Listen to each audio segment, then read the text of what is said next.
ज्वलत्कराळजिह्विका तदत्कठोरदंश्रिका प्रदीप्तदिग्विदिक्तट प्रचण्डमग्निकीलका नटःसहस्रशतसहस्रकोटिकोटिकेसरं नमो नमः। यो देवः सवितास्माकं धियो धर्मादिगोचराः प्रेरयेत् तस्येद्भर्गः तद्वरेण्यमुपास्महे। శ్రీ గురుభ్యో నమః, శ్రీమాత్రే నమః. ఈటీవీ లైఫ్ తమసోమా జ్యోతిర్గమయ, చీకట్లోంచి వెలుగులోకి తీసుకొచ్చే జ్ఞాన భాస్కరునికి సంబంధించినటువంటి ఈ పురాణ రహస్యాలు అనే కార్యక్రమానికి అందరికీ స్వాగతం.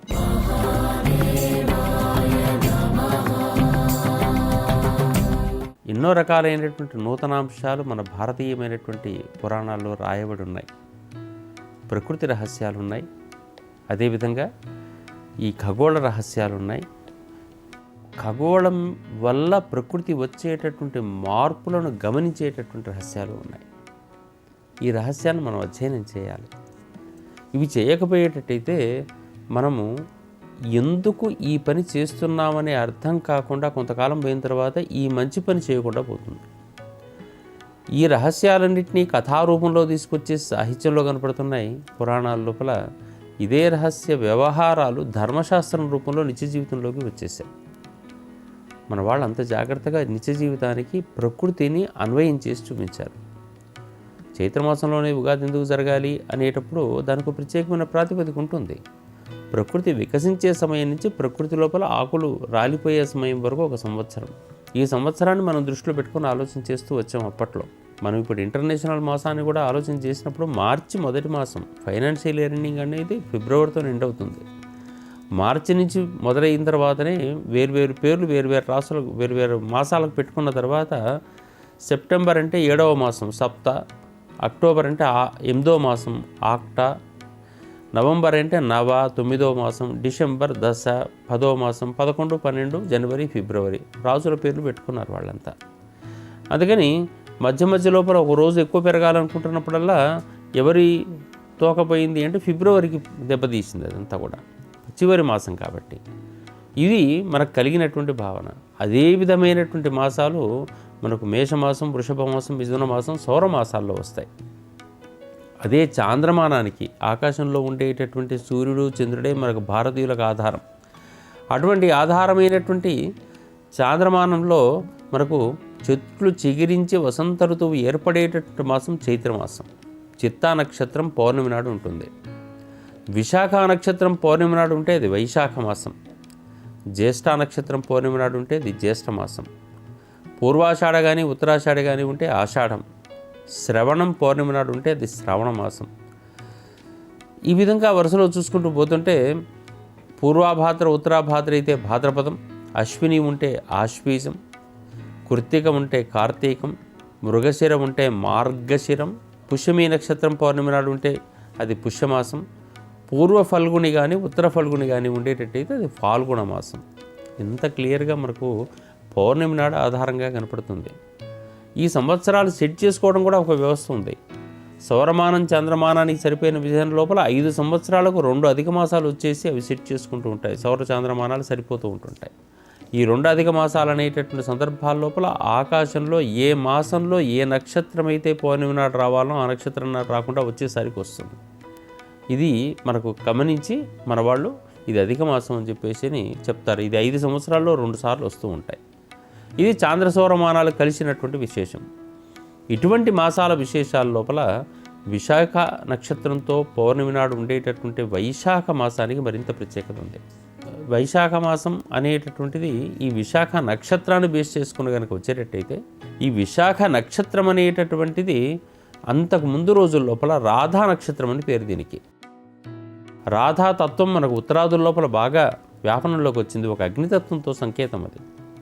రాధే రాధే అని పిలుచుకుంటారు వాళ్ళంతా కూడా. పలకరింపుల లోపల మనము హలో అని పలకరించే బదులు వాళ్ళు రాధే రాధే అనుకుంటూ ఉంటారు. ఆ విధమైనటువంటి ఆ శబ్దం అంత ఎనర్జెటిక్ భావంతో కూడుకున్నటువంటి విధానం ఉంది. కృష్ణుడికి ప్రీతికరమైనటువంటి ప్రేమపూరితమైనటువంటి రాధాకృష్ణుల యొక్క సంబంధించిన విశేషం అంతా కూడా మనకు కథల్లో చదువుకుంటూ ఉంటుంటాం. ఈ రాధా నక్షత్రాన్ని అనుసరించిన నక్షత్రం కాబట్టి విశాఖ తర్వాత నక్షత్రానికి అనురాధ అని పేరు. ఈ విధంగా మనకు నక్షత్రాల విధానం కూడా మనకు ఉంది. అయితే సృష్టి లోపల విదళిత శాఖగా కృత్తిక దగ్గర ఒక అయనం ఏర్పడిపోయింది మనకు. అయనం కృత్తిక దగ్గరికి ఎప్పుడైతే వచ్చిందో దానికి ఉండేటటువంటి మొదటి భాగము ఈ విశాఖ నక్షత్రం దగ్గర కనిపించింది. అందుకని రాశి చక్రాన్ని 2 భాగాలుగా విభజించిన నక్షత్రం కాబట్టి అది విదళిత శాఖ విశాఖ అయింది. రాశి చక్రాన్ని విభజించినటువంటి విధానం. ఈ విభజించినటువంటి నక్షత్రం కాబట్టి విశాఖ నక్షత్రం. ఇక్కడ పౌర్ణమి, ఈ మనకు పౌర్ణమి నాడు విశాఖ నక్షత్రం ఆకాశంలో కనిపించేటట్టయితే ఇది వైశాఖ మాసం అని పేరు దీనికి.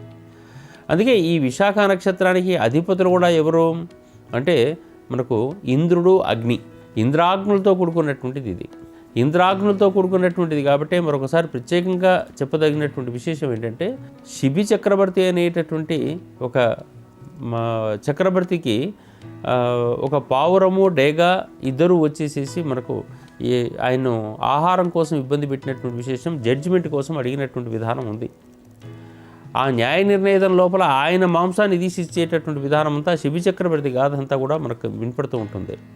ఆ శిబి చక్రవర్తి గాథ ఉన్నటువంటి తులారాశికి సంబంధించిన నక్షత్రం ఈ విశాఖ నక్షత్రం. దానికి అధిపతులైన ఇంద్రుడు, అగ్ని, ఆ డేగా పావురం. దాని గురించి మరోసారి ప్రత్యేకంగా ముచ్చరించుకుందాం. అటువంటిదే మనకు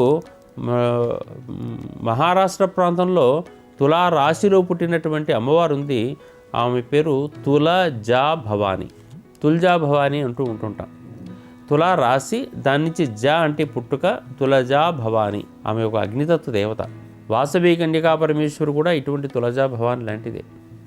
ఒక వేడిలో నుంచి బయటకు వచ్చినటువంటి వాళ్ళు వీళ్ళంతా అగ్నిపునీతలు. ఈ విధమైనటువంటి విధానం అంతా కూడా మనకు కనపడుతూ ఉంటుంది. ఈ విశాఖ నక్షత్రం యొక్క ప్రాధాన్యం మనకు కనపడుతున్నప్పుడు ఈ విశాఖ నక్షత్రం పౌర్ణమి నాడు వచ్చినటువంటి వైశాఖ మాసం అనేటటువంటిది ప్రకృతి పరంగా మరొక కొత్త విశేషాలు మనకు చెప్పేటటువంటి మాసం అవుతుంది. ఏమేమి విశేషాలు చెప్తూ ఉంటుంది. ఈ మాసం అంతా కూడా ప్రత్యేకమైన రోజులే ఉంటాయి. అన్నిటికన్నా ప్రత్యేకంగా ఏం కనపడుతూ ఉంటుంది, ఎండవేడియం పెరిగిపోతుంది. మన వైపున విపరీతమైనటువంటి ఎండవేడియం ఉంటుంది. ఈ ఎండ తీవ్రంగా వస్తున్న సందర్భాల లోపల దానికి ఉపశమనం కలిగించేటువంటి ప్రయత్నం మొదలు పెడుతూ ఉండాలి. చైత్రమాసం నుంచే చలివేంద్రాలు పెట్టుకుంటూ ఉంటుంటాం మనం. చలివేంద్రాలు పెట్టాలని చెప్పేసి మనకు ఉగాది నాడు పెట్టవలసిన సూత్రాల్లో ఉంటుంది. ప్రపాదానం అని రాస్తారు అక్కడ. ప్రపాదానం అంటే చలివేంద్రం పెట్టుకుంటూ ఉండటం. అటువంటి చలివేంద్రాలు పెట్టేటటువంటి విధానంతో పాటు వేర్వేరు రకాలైన దాన ధర్మాలు కూడా ఈ మాసం నిండా ఉన్నాయి మనకు. ఆ దాన ధర్మాలు బాగా చేయాల్సినటువంటి రోజు ఎప్పటి నుంచి అంటే వైశాఖ శుద్ధ తదియ నుంచి. ఇది అక్షయ తదియ అని చెప్పేసి పేరుతో మనం పిలుస్తూ ఉంటాం. ఈ అక్షయ తదియ నుంచి మనకు వరుసగా అన్నీ మంచి రోజులే ఉంటుంటాయి అక్కడ.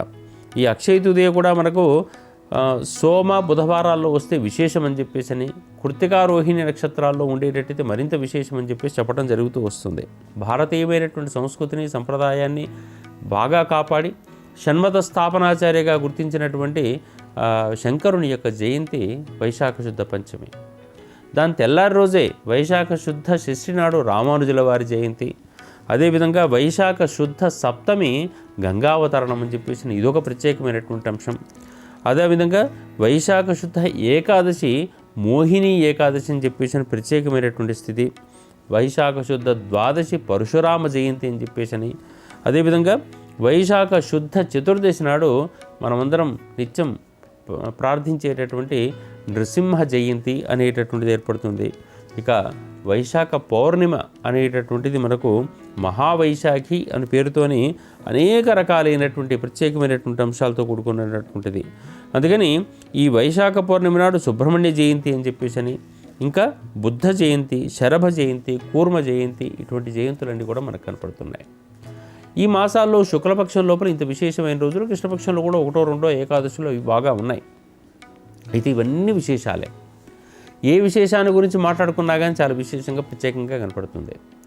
అక్షయ తదియ అనేటటువంటిది మనకు లోకం లోపల బాగా ఈ మధ్య కాలంలో బాగా ప్రచారంలోకి తీసుకొస్తున్నారు ఈ వ్యాపారస్తులందరూ కూడా. నిజమే, మంచిదే. ఆ రోజున అందరూ బంగారం కొనుక్కోవాలను, ఇంత కొనుక్కుంటే అంత అవుతుందను లోకం లోపల బాగా ప్రాధాన్యం వచ్చింది. కానీ ఎక్కడ ధర్మశాస్త్రాల లోపల తాము కొనుక్కొని దాచుకోవాలని చెప్పేసి ఆ రోజుల్లో ప్రత్యేకంగా చెప్పలేదు. ధర్మశాస్త్రం అంతా ఎప్పుడు చెప్పినప్పటికి కూడా దానాదులు చేయాలని చెప్పి సూచన చేస్తూ వచ్చింది. ఏమేమి దానం చేయొచ్చు, ఆ రోజున ఏ దానము చేసినా అక్షయం అవుతుంది అంటే మీ దగ్గర అక్షయం తగ్గిపోకుండా మరింతగా పెరుగుతూ ఉంటుంది అని చెప్పేసి చెప్పడం అనేది అక్షయత ఉండేటటువంటి సంకేతం. మనం బంగారం దానం చేయాలని, ఏదైతే సమాజం లోపల ఉన్నతమైన విలువలు కలిగి ఉన్నాయో అవి దానం చేయాలి. అదేవిధంగా వైశాఖ మాసంలో మనకు కర్తరి అనేది కూడా ఒకటి ఏర్పడుతుంటుందండి. ఇది సూర్య సంబంధంగా వచ్చేటటువంటి దాదాపుగా అదే సమయంలో వస్తూ ఉంటుంది. కర్తరి అంటే కృత్తికా నక్షత్రం లోపల సూర్యుడు వచ్చేటట్టయితే దాన్ని కర్తరి అంటారు. భరణి చివరి పాదాలు, రోహిణి మొదటి పాదం వరకు కృత్తిక మొత్తంలోనూ కూడా సూర్య సంచారము ఈ భూమికి విపరీతమైన వేడిని ఇచ్చేసి సూర్యకిరణం డైరెక్ట్గా వస్తుంది. కాబట్టి ఆ సమయం లోపల విపరీతమైనటువంటి వేడి ఉండటం వల్ల ఈ భూమి మీద చాలా మండిపోతూ ఉంటుంది మనకు. ఆ మండిపోవటం వల్ల కట్టడాలకు సంబంధించినటువంటి కొన్ని అంశాలకు నిషిద్ధమని పేరు పెట్టారు. దాంతోపాటు ఇంకా చాలా రకాలైనటువంటివి వ్యక్తిగత జీవనం లోపల ఈ శిరోముండనం నిషిద్ధమని చెప్పేసి చెప్తారు. అందుకని ఆ సమయం లోపల ఈ తల వెంట్రుకలు తీసేయటం అనేటటువంటి ఈ క్షురకర్మలు ఉండవు. క్షురకర్మలు అని చెప్పేసి అంటే ముఖ్యంగా ఉపనయనాదులు అవన్నీ కూడా నిషిద్ధం అని చెప్పేసి చెప్పటం, ఆ తర్వాత చౌలం అనేటటువంటిది నిషిద్ధం అని చెప్పడం, ఇటువంటివన్నీ కూడా. ఎందుకంటే చిన్న వయసు పిల్లలు, ఆ చిన్న వయసు పిల్లలకు 2 ఏళ్ళు 3 ఏళ్ళప్పుడు ఇటువంటి పనులు చేసేస్తే ఆ ఎండకు ఆ సమయం లోపల రక్తనాళాలన్నీ దెబ్బతిని బ్రెయిన్ పాడవుతుందనే ఉద్దేశంతో ఆ వేడి కలిగిన సమయం లోపల తీసేస్తారు. ఇది ధర్మశాస్త్రం చెప్పే విశేషం. ఎందుకు నిషేధిస్తారు ఇటువంటి సమయాలన్నీ కూడా అని చెప్పేసి అంటే ఆ సమయాన్ని మనం తెలుసుకోవాలి. తెలుసుకున్న తర్వాత ఆ వెలుగు, ఆ తీవ్రమైనటువంటి ఎండ మన నెత్తి మీద పడేటట్టయితే ఆ చిన్న పిల్లవానికి నెత్తి ఇంకా కూడా గట్టి పడనటువంటి వానికి ఎటువంటి ఇబ్బంది కలుగుతుందండి. ఇది పురాణంలో చెప్పబడ్డటువంటి ధర్మశాస్త్రాంశంగా మార్చిండ్రు. ధర్మశాస్త్రం మొత్తం ఏంటి, ఈ పని చేయకూడదు అంతే చెప్తారు. ఎందుకు అనేదానికి మళ్ళీ సైన్స్ వాళ్ళు వచ్చేసి దానికి ఆన్సర్ చెప్పాలి. ఇది జరుగుతుంది అనే విశేషం మనకు తెలియక ఏం చేస్తామంటే 6 నెలలకు ఒకసారి తీసి పారేసే ప్రయత్నం చేస్తూ ఉంటుంటాం. ఇది చాలా తప్పు. మూడవ సంవత్సరంలో తీసేటప్పుడు కూడా ఈ కర్తరి సమయం నిషేధం. అందుకని వైశాఖ మాసంలో ఇటువంటి పనులకన్నిటికీ కూడా కొంత దూరంగా ఉండాలి. బికాజ్ ఆఫ్ అక్కడ బాగా వేడి ఉంటుంది కాబట్టి ఆ వేడి తగ్గించాలి. కాబట్టి ఇక దానాదులు ఏం చేయాలి అనేటప్పుడు మన వాళ్ళందరూ చెప్పినటువంటి మాట తప్పనిసరిగా పెరుగన్నం దానం చేయమని చెప్పారు. దధ్యోదనము అన్నారు. పెరుగన్నం ఎందుకు దానం చేయాలంటే అంటే చల్లగా ఉండాలి కాబట్టి, ఎక్కువగా ఆ చల్లదనం అనేటటువంటి శరీరానికి ఇవ్వాలి కాబట్టి. ఇంకా అప్పటి రోజుల్లో ఇచ్చినటువంటి దానాలు ఏమిటి, విసనకర్రలు దానం చేయండి అన్నాడు. విపరీతమైనటువంటి గాలి లోపం ఉంటుంది కాబట్టి. అదేవిధంగా మనకు పాదుకలు దానం చేయమని చెప్పి అన్నారు. కాళ్లకు మంటలు మంటకుండా గొడుగు దానం చేయమని చెప్పేసి అని అన్నారు, ఆ ఇబ్బంది రాకుండా. ఇంకా ఇటువంటివే ఉదకుంభం అని ప్రత్యేకంగా దానం చేయమన్నారు. ఉదకుంభం అంటే నీళ్ల చెంబు, ఎక్కడికంటే అక్కడ పట్టుకొని పోవటానికి, నీళ్లు పోసుకొని పోవటానికి కావలసినటువంటి నీళ్ళ చెంబులు దానం చేయమని చెప్పన్నారు. దీనితో పాటు ఏది మీ దగ్గర శ్రేష్టంగా కనపడుతుంటుందో అది సమాజానికి దానం చేయండి. అది వాళ్లకు ఈ ఉష్ణ బాధను నివారింపజేసేటట్టుగా కనపడుతూ ఉంటుంది అని చెప్పినటువంటి విధానం ఈ అక్షయ తృతీయ. ఇంకా ఆ సందర్భంలో ప్రత్యేకంగా మనకు ఉత్సవ రూపంలో కనిపించేటటువంటిది సింహాసనంలో ఉండేటటువంటి స్వామికి చేసేటటువంటి చందనోత్సవం. ఇది బాగా కనపడుతూ ఉంటుంది. అందరికీ ఇది ఒకటి తెలుస్తూ ఉంటుంది. చందనోత్సవం సింహాసనంలో జరుగుతూ ఉంటుంది అక్షయ తృతీయ నాడు. కానీ ఆ రోజు మజ్జిగ దానం చేయాలి, పెరుగు దానం చేయాలి, ఆ తర్వాత ఉదకుంభం దానం చేయాలి, విసనకర్రలు. సరే, ఆ కాలంలో విసనకర్రలు దానం చేసేటట్టయితే ఇప్పుడు ఏదో ఫ్యాన్లు దానం చేసుకోవచ్చు, దాని ఏం లేదు. కాలక్రమం ప్రకారంగా ఏదైనా మార్చుకుంటూ రావచ్చు. కానీ పాదుకలు దానం చేయాలి. ఇవన్నీ ఎందుకు చెప్పుకుంటూ వస్తున్నారు అంటే సమాజం లోపల జరగబోయేటటువంటి ఏ సమస్యలు అయితే సాధారణ వ్యక్తులు ఎదుర్కొంటూ ఉంటుంటారో, ఎవరైతే ఈ విద్యార్థుల రూపంలో ఉన్నవాళ్ళో, సన్యాసుల రూపంలో ఉన్నవాళ్ళో, ఎవరైతే సంపాదించలేకుండా కేవలం జ్ఞానార్జనలో ఉండి సంపాదనకు దూరంగా ఉన్నవాళ్ళో వాళ్ళకందరికీ దానం చేయమన్నారు. జ్ఞానం మీద దృష్టి పెట్టి సంపాదనకు దూరంగా ఉన్నటువంటి వాళ్ళు. అందుకని అటువంటి వాళ్లకు లేదా లేని వాడికి దానం చేసేయండి అని చెప్పేసి చెప్పుకుంటొచ్చారు. ఇట్లా దానం చేస్తే జరిగేది ఏమిటి అంటే అక్షయమైన ఫలితం కలుగుతుంది. అక్షయ ఫలితము అని చెప్పేసి అనేది చాలా రోజులు మనకు అక్షయ పాత్ర అనే పదం వింటుంటాం. దాంట్లో ఎంత తీసినప్పుడు కూడా దాంట్లోంచి బయటికి వస్తూ ఉంటుంటాయి. ఇట్లా అక్షయ సంబంధమైనటువంటి పదం అంతా కూడా చెప్పినటువంటి విధానం ఈ దృష్టి కోసమే. మనం ఎంత దానము చేస్తే అంతగా మనకు ఫలితాలు కలుగుతాయనేది సూత్రం. ఎందుకు దానం చేయాలి అని చెప్పేసానంటే భగవంతుడు ఇచ్చినటువంటి ఒక అందమైన దేహం ఉంది, అందమైనటువంటి వ్యవహారం మన జీవితంలో ఉంది. ఈ మాత్రం జీవితం ఇంత అందంగా ఏర్పడటానికి కారణమైనది ఏమిటి అంటే పూర్వజన్మలో ఎన్నో మంచి పనులు చేయటం. ఎన్నో మంచి పనులు ఒకసారి చేస్తే ఇంత మంచి జీవితం వచ్చిందా? మరి ఇప్పుడు ఏం చేయాలి? అక్షయ ఫలితం అంటే ఇప్పటికిప్పుడు మనకు వచ్చేటువంటి ఆస్తులు కాదు కదా, ఎప్పుడో చేసిన పనికే ఇంత మంచి శరీరం, ఇంత మంచి బుద్ధి, ఇంత మంచి కుటుంబం, ఇంత మంచి వ్యవహారం ఇవన్నీ కూడా ఏర్పడ్డప్పుడు మన కాళ్ళు చేతులు కళ్ళు ముక్కులు బాగా ఉండటం, బుద్ధి బాగా ఉండటం, శరీరం అనారోగ్యంగా ఉండకపోవటం, ఇటువంటివన్నీ దృష్టిలో పెట్టుకొని ఒకసారి ఆలోచించుకుంటే ఆహా ఎంత భగవంతుని యొక్క అనుగ్రహం అనుకుంటూ ఉంటాం కదా. భగవంతుని అనుగ్రహం కన్నా ఎక్కువ మీరు చేసిన పుణ్యం ఎక్కువగా ఉంది, మీరు చేసిన దాన ఫలితం ఎక్కువగా ఉంది, కర్మదోషం తగ్గింది. కాబట్టి ఉత్తమ స్థితికి ఎదగటానికి వచ్చేస్తున్నారు. ఉత్తమ స్థితికి ఎదగటానికి వచ్చినప్పుడు ఇంతకు ముందు కన్నా ఎంత మంచి పనులు చేస్తే ఇంతకన్నా గొప్పగా ఎదుగుతాం. ఈ చేతులు దేనికి ఉన్నాయి? భగవత్ సేవకు ఉన్నాయి. ఈ కళ్ళు దేనికి ఉన్నాయి? భగవంతుని దర్శించడానికి ఉన్నాయి. ఈ శరీరంలో ఏ కర్మ చేసినప్పుడు కూడా అయ్యా నీ ఆరాధన కోసం చేస్తున్నానో అనిపించేటటువంటి స్థితికి ఎదగాలి అని చెప్పేసి. మరి అటువంటి స్థితికి ఎదగాలి ఈ శరీరం అంతా అనుకుంటున్నప్పుడు ఈ శరీరం ద్వారా జరగవలసినటువంటి ప్రయోజనకరమైన పనులు మనం చేస్తూ పోవాలి. అయ్యా నాకు సేవ చేయడానికి సమయం దొరకట్లేదు, నువ్వు ఉద్యోగస్తున్నాయి అన్నాను, మరి నువ్వు సంపాదించే ధనం ఎవరికి ఉపయోగపడాలి? నువ్వు ఎవరికి బాధ్యుడిగా ఉన్నావు? ఈ ప్రకృతికి బాధ్యుడిగా ఉన్నావు కదా, ఈ పశుపక్షులకు బాధ్యుడిగా ఉన్నావు కదా, ఈ సమాజానికి బాధ్యుడిగా ఉన్నావు కదా. ఈ మూడు లేకుండా నువ్వు ఉండగలవా?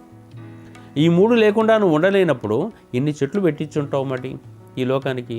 ఎన్ని పశుపక్షులకు ఆహారం పెట్టావు, గడ్డి తీసుకెళ్ళి పెట్టావు, ఎన్ని రకాలైనటువంటి ఎంతమంది సమాజం లోపల అనాథలైనటువంటి వారికి ఆర్తులకు నువ్వు ఉపయోగపడ్డావు, నీ చేతులు ఉపయోగపడ్డాయి.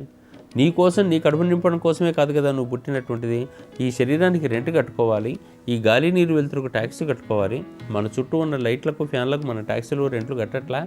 మరి అటువంటిప్పుడు మనం పీల్చుకునే గాలి వెలుతురు అంతా మనకింత ఫ్రీ ఏం కాదు, మనం కట్టాలి దానికి కూడా ట్యాక్స్. మనం సంపాదించిన దాంట్లో కనీసం 5వ భాగం భగవంతుని రూపంలో ధర్మకార్యాలకు, దైవ కార్యాలకు ప్రతి నెల వినియోగించాలి అనేటటువంటి సూత్రం మనకుంది. 5వ భాగం అంటే 20%. 20% వినియోగించాలి. 100 రూపాయలు ఇస్తే 20 మనవి కావు, 80 మీరు ఎంజాయ్ చేయండి అని చెప్పే విధానం. మరి ఇటువంటివి మనం చేయకపోతే చేయించే వ్యవస్థలు మనకు సమస్యలుగా వస్తున్నాయి. చేయించే వ్యవస్థలు అనారోగ్య లోపాలు వస్తున్నాయి. ఇంకేదో వేర్వేరు చోట్లలో వ్యర్థంగా ఖర్చు పెట్టాల్సిన రావటాలు వస్తూ ఉంటుంటాయి. అనేక రూపాల్లో ఉన్నాయి ఈ వ్యర్థాలన్నీ కూడా. ఆ వ్యర్థమైనటువంటి వ్యవహారం మన జీవితంలోకి రాకుండా ఉండటం కోసం దానం చేయాలి. దానం మిగతా రోజుల్లో చేయడం అనేటటువంటిది ప్రత్యేకంగా అయితే, ఈ సందర్భంలో వైశాఖ శుద్ధ తదియనాడు కనుక ఈ ప్రత్యేకంగా దానాలు చేస్తూ ఉండేటట్టయితే దీనికి ఇచ్చే ఫలితం కూడా అక్షయంగా ఉంటుంది అని చెప్పేసి. కాబట్టి తప్పనిసరిగా ఏది వీలైతే అది దానం చేయండి, ఏది వీలైతే అది ఉపయోగించండి సమాజానికి. ధర్మకార్యాలకు బంగారం దానం చేయండి, ధర్మకార్యాల కోసం వెండి దానం చేయండి, ధర్మకార్యాల కోసం నీకు చేతనైతే బియ్యం దానం చేయండి, ధర్మకార్యాల కోసం పశుపక్షులకు ఆహారం పెట్టండి, ధర్మము నిలబెట్టడం కోసం మీరు ఒక ప్రాణిని నిలబెట్టండి, పళ్ళు దానం చేయండి ఆకలి నిలబెట్టడం కోసం. అట్లాగే ఆహారం పెట్టండి, పెరుగన్నం పెట్టండి, పాంతులకు నీళ్లు పోయండి, ఉదకుంభం దానం చేయండి. వాళ్ళకి ఏది ఏ రూపంలో అవసరం అనుకునేటట్టయితే అది ఆ రూపంలో దానం చేయడం అనేటటువంటిది ప్రత్యేకమైనటువంటి అంశంగా దీన్ని మనం గుర్తించుకుంటూ ఉండాల్సి వస్తూ ఉంటుందన్నమాట. అందుకని అక్షయ తదియ అనగానే మనం కొనుక్కోవటం, దాచుకోవటం అనేటటువంటి ఈ ప్రకటనల రూపం లోపల వచ్చేటటువంటిదో లేదా సెంటిమెంట్ రూపంలో వచ్చేటటువంటి విధానం కాదండి. మనం ఎంతగా సమాజానికి వినియోగపడుతుంటే ఈ జీవితం ఇన్ని రకాలుగా వినియోగపడితే మీ తర్వాత వచ్చేటటువంటి జీవితం ఇంతకన్నా ఉత్తమంగా ఉన్నతంగా మారుతుంది. లేదా మీకు రాబోయే రోగాలు తగ్గుతుంటాయి, లోపాలు తగ్గుతుంటాయి. ఎందుకంటే దానము కర్మదోషాన్ని తగ్గిస్తుంది, ధ్యానము కొత్తదిగా రాకుండా ఆపుతుంది. మనం కొత్తది అంటించుకోవద్దు, పాతది వదిలించుకుంటూ ఉండాలి. పాతది వదిలించుకోవటం అంటే కర్మదోషం తొలగించుకోవడానికి ఖచ్చితంగా దాన రూపంలోనే ఉపయోగపడుతుంది. దానం కూడా వెళ్ళిపోయి పట అని చెప్పేసి ఇచ్చేయటం కాదండి. వాడి దగ్గరికి వెళ్ళి వాళ్ళు దైవాన్ని చూడాలి. ముష్టోనికి పడేసినట్టుగా పడేయటం అనేటటువంటి దానం అనుకోరు. అందుకని ప్రత్యేకంగా దానం చేయటం అంటే ఎదుటివాడిలో దైవాన్ని దర్శించి ఇచ్చేది దానం అవుతూ ఉంటుంది. ఆయన రోడ్లు ఉడిచేవాళ్లే కావచ్చు, లేకుంటే ఇల్లు కట్టేవాళ్లే కావచ్చు, వాళ్ళ దగ్గర వాళ్ళు ఎక్స్పెక్ట్ లెస్ మీ దగ్గర నుంచి, వాళ్ళు ఏం కోరుకోరు. కానీ మీరు వెళ్ళి ఇస్తే మాత్రం ఆనందంగా స్వీకరిస్తారు. వాళ్ళలో దైవ భావన కనపడుతుంది, మీకు మేలు కోరుకుంటూ ఉంటారు. గత కర్మల్లో మీరు చేసిన లోపం తగ్గాలంటే మీ గురించి 10 మంది పాజిటివ్గా ఆలోచించే విధానం పెరగాలి. ఎవరు ఆలోచిస్తారండి మనమేమి ఇవ్వకుండా? అందుకని వాళ్ళ అవసరాలను దృష్టిలో పెట్టుకుంటూ వస్త్రదానం, వస్తుదానం, ధాన్యదానం, ధనదానం అనేటటువంటిది మన తప్పనిసరిగా దానం చేస్తూ ఉండటం అనేది అక్షయ తదియ యొక్క లక్ష్యం. ఈ వైశాఖ మాసంలో ఏ రోజు కూడా ఇటువంటి ఇంత మంచి పర్వకార్యాలు ఉన్నటువంటి సందర్భాల్లో మనం వినియోగపడకపోతే ఇంకెప్పుడు వినియోగపడతాం? అసలు సంవత్సరం అంతా ఇదే పని చేయమని చెప్పారు మనకు. ప్రతి నెలా మనకు వచ్చిన దాంట్లో ఇంత దానం చేయమన్నారు. ఇంకా విశేషమైనటువంటి రోజయ్యా ఇది అని చెప్పేసి చెప్పడం వల్ల ఆ రోజును మనం సద్వినియోగం చేసుకోవాల్సిన అవసరం ఉంది. కాబట్టి అక్షయ తృతీయను దానానికి ప్రత్యేకమైన రోజుగా, దాహార్తిని తీసే ప్రత్యేకమైన రోజుగా, ఆహారం అందించేటటువంటి ప్రత్యేకమైన రోజుగా, వస్తు, వస్త్ర, ధాన్య, ధన దానాదులు అందించేటటువంటి ప్రత్యేకమైన రోజుగా మనం గమనించాల్సిన అవసరం ఖచ్చితంగా ఉంటుంది. ఇదే సందర్భం లోపల మనకు సప్తమి నాడు గంగావతరణం ప్రత్యేకమైనటువంటి రోజే. అదేవిధంగా చతుర్దశి అనేటటువంటిది మనకు నరసింహ జయంతి అనేటటువంటి ప్రత్యేకమైన రోజు. వీటి గురించి మళ్ళీ ప్రత్యేకంగా మనం మాట్లాడుకుంటూ ఉందాం. కానీ ఈ దాన విధానం అనేటటువంటిది అర్థమైతే పూర్వం లోపల చెప్పినటువంటి గొడుగులు, చెప్పులు ఇచ్చినటువంటి విధానం ప్రకారంగానే ఇప్పుడు ఆధునికంగా దాన్ని ఎట్లా మార్చివ్వచ్చు, ఎదుటివానికి ఎట్లా ఉపయోగపడవచ్చు, ఇది చలికాలంలో కంబళి దానం చేసినట్టు కానీ ఎండాకాలంలో ఏం దానం చేస్తే బాగుంటుందని చెప్పేసి ఆలోచించి వైశాఖ మాసం యొక్క గొప్పతనాన్ని, వైశాఖ మాసంలో ఇవ్వాల్సిన విధానాన్ని మనం గమనించుకుంటూ ఉండే ప్రయత్నం చేసుకుంటూ ఉందాం. ఆ మార్గం లోపల మన ఆలోచన విధానాన్ని తీసుకుని వెళ్ళిపోయి సమాజ శ్రేయస్సు కోసం ఈ పురాణం ఇచ్చేటటువంటి సందేశాన్ని, ధర్మశాస్త్రం ఇచ్చే సందేశాన్ని గమనిస్తూ వెళ్దాం. శుభం. స్వస్తి. నమస్కారం. ఈ కార్యక్రమాన్ని తిరిగి చూడాలనుకుంటే www.youtube.com/@ETV Life Spiritual లో చూడవచ్చు. कराळ जिह्विका कठोरदंश्रिका प्रदीप्त दिग्विदिक्तट प्रचण्डमग्निकीलका नटः सहस्रशतसहस्रकोटिकोटिकेसरं नमो